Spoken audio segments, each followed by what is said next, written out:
Fruitvale daily log. I'm at the top of the parking lot next to the courthouse. This is the problem I was talking about. AT&T mobility equipment. See the conduit cabling unshielded? Right there. Proof that whoever maintains this site, same thing, does no maintenance whatsoever. If you look at again, there's unshielded power cables going into high power radio transmitters. These banks right here, every single one of them is contributing the same problem. If you notice the ground, black. Right there, black in color, soil. Where did that come from? That contains cyanide. That's correct. This rooftop building is emitting cyanide as well. Test that. We had 17 sites tested so far. Every single one of them AT&T mobility sites and equipment, which is essentially been turned on for more than 3 years.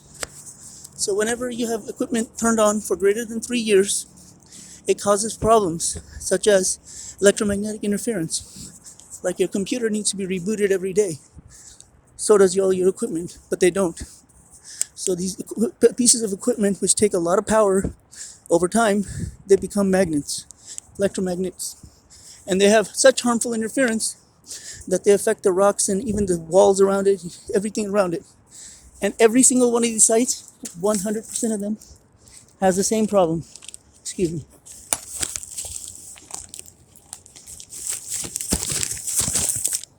Mm-hmm. 100% of them have the same problem. The problem is their common ground is every single one of these places. At the bottom, there's black dirt. If you wash it out with a power washer, it still won't come back. Yes, it will. And every single site when we monitored, it contains cyanide, which is a poison, FYI. So again, unshielded power cables. See right here? AT&T operates antennas at this site. Beyond this point, you are entering an area where the radio frequency field exceeds the FCC occupational exposure limit. Beyond this site, right? Beyond this point. Guess what? That radio frequency field is actually extending out 1.5 miles, not just this distance here. That's been measured for sure. So this equipment has a wrong posting. That radio frequency field extends out 1.5 miles. That's how much power is being applied to this equipment.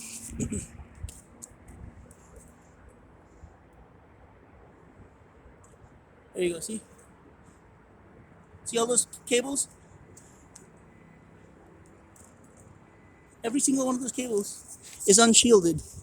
That means that there's power being run through it, and it's not shielded, means it's exposing you to dangerous levels of electromagnetic radiation. Go ask PG&E.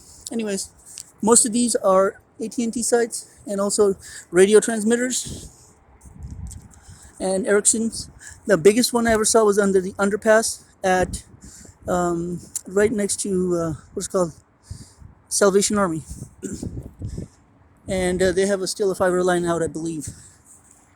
I can help fix that. Anyways,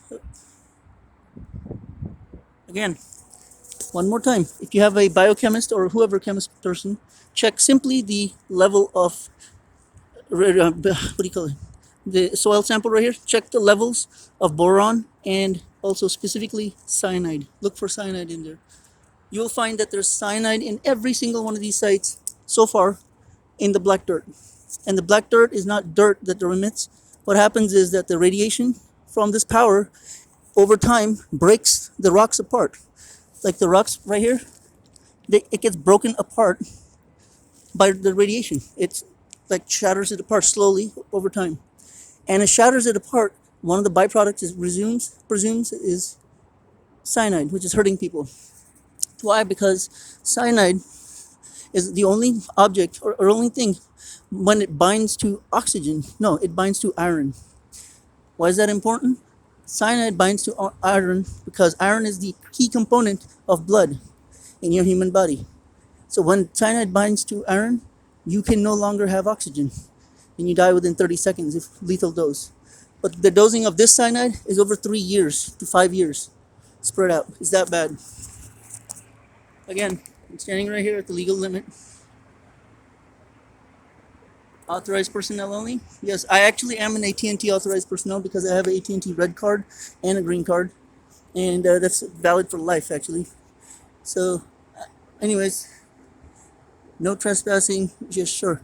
But again, entering this area can expose you to lead from acid batteries, which is not your concern. Look at the bottom. That's the main thing. Look at the bottom of these sites. Every single one of these sites, see that? Black dirt. We just had a rain, right? The rain washes away the entire surface of concrete or whatever. They do power washes every. But you see that? That dirt? It's not dirt. People think it's dirt. It's not dirt. Look at the top layer of this entire parking lot. See this? This layer of crap that you see on the floor is very, very bad. It means that that equipment right there is emitting so much radiation that's actually turning the soil black, the area black underneath it, means it's a dangerous level.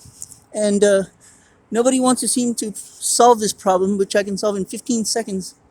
You simply turn the equipment off, all of it, until all the power is removed, and then you turn it back on. That's all you got to do. But they're not going to do it until somebody with the power and authority to force them to do it. Even the FCC can't force them to do it. Again, I'm at the top of the Oakland Courthouse building, and here's another video log proof. There's the same thing, high-powered equipment on for more than 3 years, bottom black, all bottom black sites. We measured the bottom black part. It contains poison called cyanide. That's the common theme we have so far. Thanks for listening.